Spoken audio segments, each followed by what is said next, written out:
Welcome back to News USA. It is December 26th, 2020. It is Saturday. Hopefully everyone is having a good holiday season. Yesterday was Christmas. Hopefully everybody had a decent enough holiday. I know that 2020 has been rough. Hopefully everybody out there is doing okay and is having a pretty decent time right now. I know there's a lot of people out there that are being seriously affected by this pandemic, and that's, health-wise and financially. So hopefully everybody is doing okay out there. Hope the best for everyone. Let's get to the story. Some insane person was having a bad day on Christmas morning, or maybe before then, and decided to take it out on other people in the town of Nashville, Tennessee, or city, if you want to call it, and set off a bomb inside of an RV Christmas morning at around 0600, I believe it was. Police were responding to shots fired, a call for shots fired, but when they arrived, they did not have any evidence of shots fired. They didn't see anything going on, but they did stumble across an RV that was sitting near the AT&T building in downtown Nashville, Tennessee. Now, police say that this RV exploded at around 06:30 a.m. Yesterday morning, and there was a voice coming from the RV saying, "Evacuate now, there is a bomb." And then the voice started a 15-minute countdown. At this point, the police officers alerted backup, and a bomb squad was brought in to see what was going on and see if it was a real threat or not. Lo and behold, it was. That RV did explode, caused a lot of damage downtown.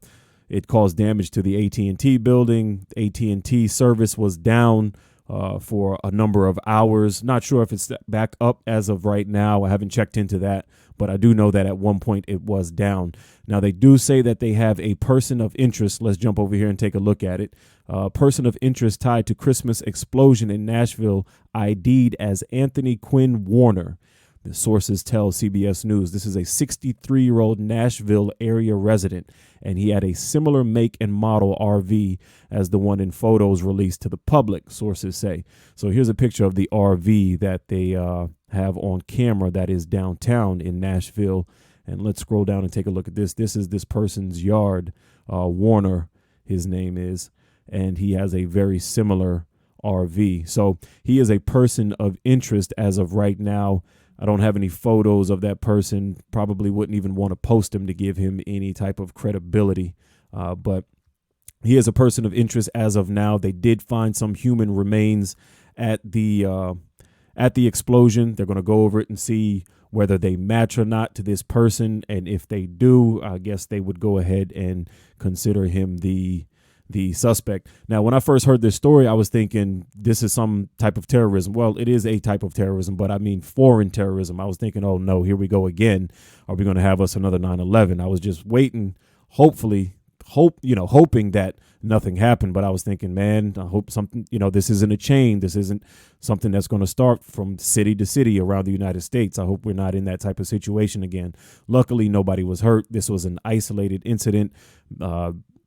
There are a lot of suicides and a lot of, problems and whatnot. The suicide rate seems to go through the roof around the holidays. So maybe he was having some type of trouble within his personal life, if this is the person, allegedly, if this is the suspect. But hopefully it's not a, foreign terrorism or domestic terrorism type of deal, but, act of war, I guess you could say. Luckily, nobody was hurt, minimal injuries sustained to people. I don't believe it was anything critical. I believe the last time that I checked it, it was about 3 people. It may have went up since then, but the last time I checked it, there was about 3 people who were in the hospital. They did find some human remains, and they're thinking that it could be this person, Warner, I believe his name is, if I can have that correct.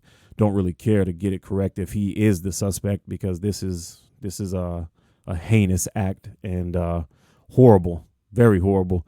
Luckily, nobody was hurt. It was Christmas morning, really quiet, not too much going on, and there was more damage to property than there was any damage to life or loss of life or whatnot, which is a good thing.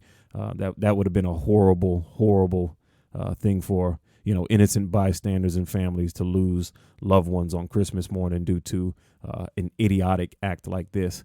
Now, if this suspect was not in the vehicle and the human remains do not match, I hope that the person who did it does get caught and put under the jail, just to be honest, because this is ridiculous and this is heinous that you would do this on Christmas morning in a downtown area. It doesn't matter where it is. It's ridiculous, period. But that's the story for now. That's the latest updates that I have that I've seen. If more information comes out, which I'm sure it will, the FBI is involved.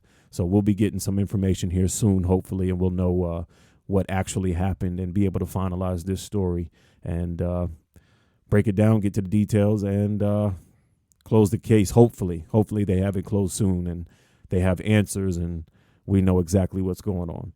Stay tuned to News USA.